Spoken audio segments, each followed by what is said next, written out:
Nous avons pu voir lors de la première vidéo sur la résurrection de Jésus les premiers détails, dont 3 femmes qui vont au tombeau achever la préparation du corps de Jésus, entamer hâtivement le vendredi soir, 1 heure avant le début du Shabbat. L'ange leur donne le message pour les disciples.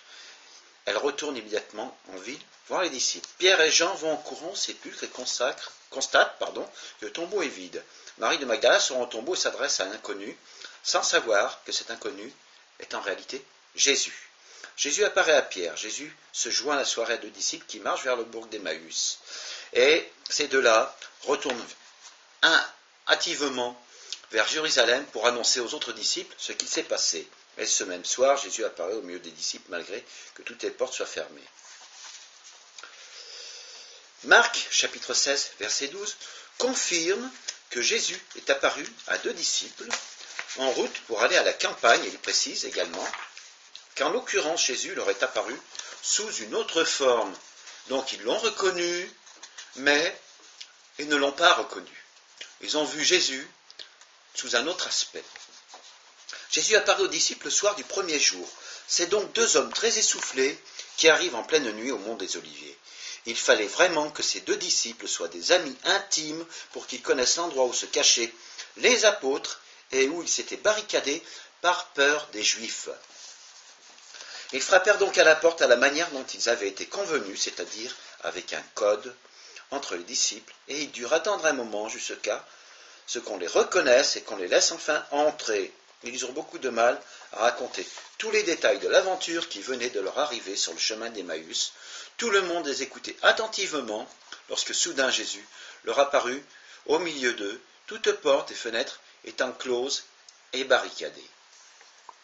Il y eut un petit moment de panique, ce qui est tout à fait normal. Certains croyaient voir un fantôme, mais Jésus les rassura. « N'ayez pas peur, c'est moi, que la paix soit avec vous. » Et pour prouver que c'était bien lui, il se laissa toucher les mains et les pieds, vérification des plaies, puis il mangea devant eux. Mais ce soir-là, Thomas absent. Le lendemain, lorsqu'ils racontèrent à Didyme, traduction le jumeau, l'étrange apparition de leur maître, il restera très sceptique et refusera carrément de croire, à moins qu'il ne puisse mettre lui-même son doigt sur les plaies du Seigneur pour vérifier qu'il n'y a pas de duperie sur la personne qu'il a vue décéder. 8 jours plus tard, Jean chapitre 20, la scène se passe au même endroit où a eu lieu la précédente apparition collective. Mais cette fois, Thomas est également présent. Toutes les portes fermées, Jésus réapparaît soudain au milieu d'eux, dans les mêmes conditions que la première apparition. Il salue l'assistance, il se tourne vers Thomas, qui ouvre de grands yeux. « Avance ici, Thomas, regarde mes mains, pose tes doigts dessus, et mets ta main sur mon côté. » Thomas est très inquiet et son cœur bat à tout rompre. Il avance, il touche et constate que les stigmates concordent bien avec les endroits où Jésus a été blessé. Aucun doute n'est désormais possible. Thomas s'écrie « Mon Seigneur et mon Dieu !» Thomas, tu as cru parce que tu as vu, mais bienheureux ceux qui croiront sans avoir vu.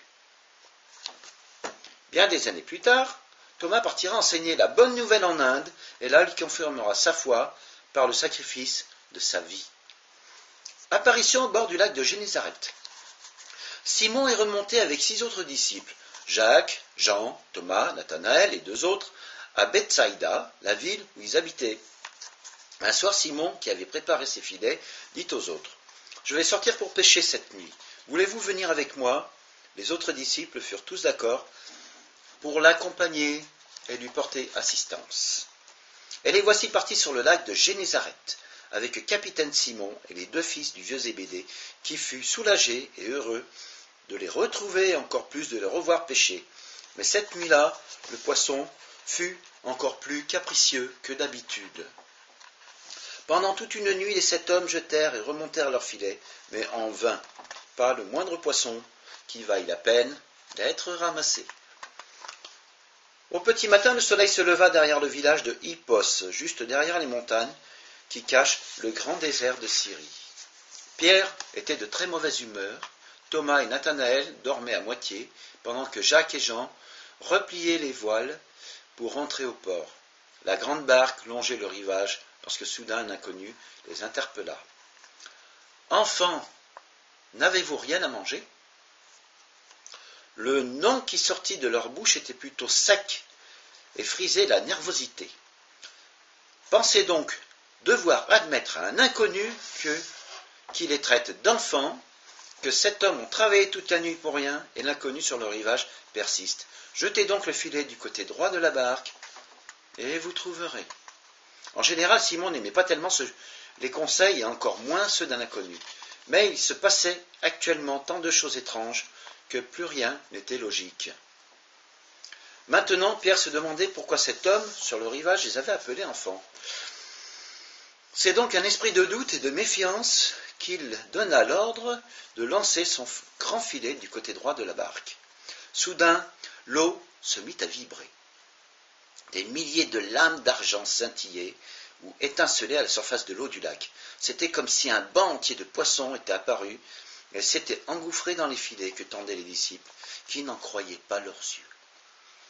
Jean, qui avait assisté à la première pêche miraculeuse, reconnut immédiatement la manière dont Jésus opérait pour faire ses miracles.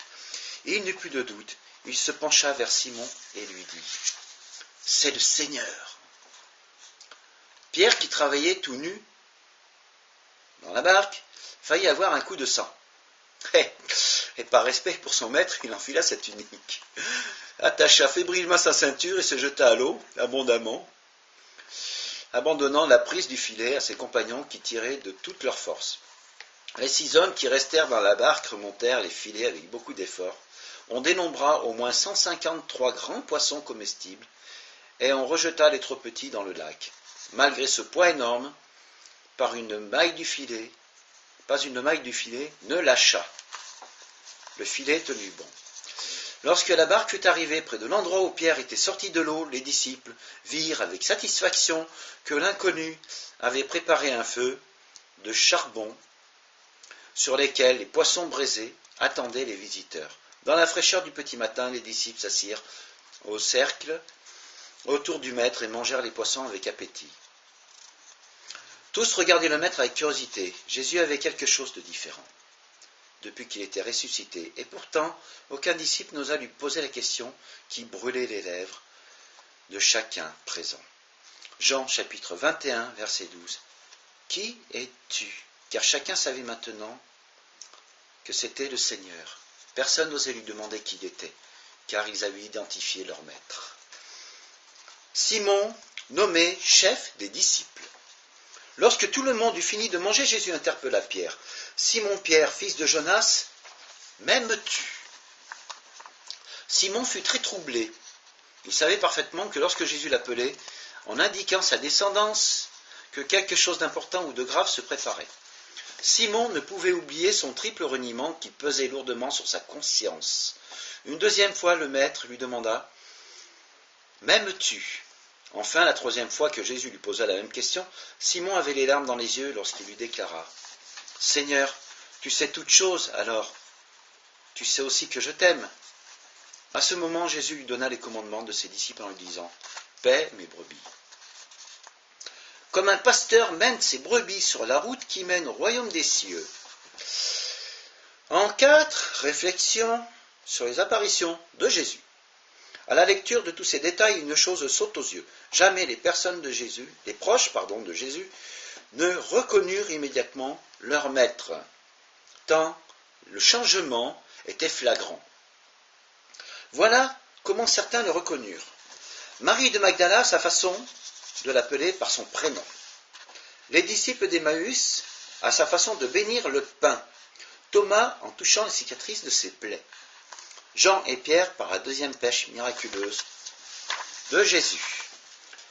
Les 7 disciples du lac, aucun des disciples présents n'osa lui demander « Qui es-tu » Nous avons du mal à imaginer ce que peut être la vie après la mort corporelle.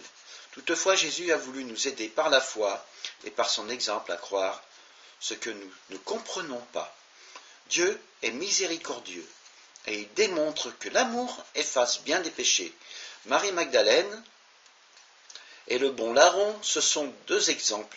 Les chemins de la providence sont impénétrables.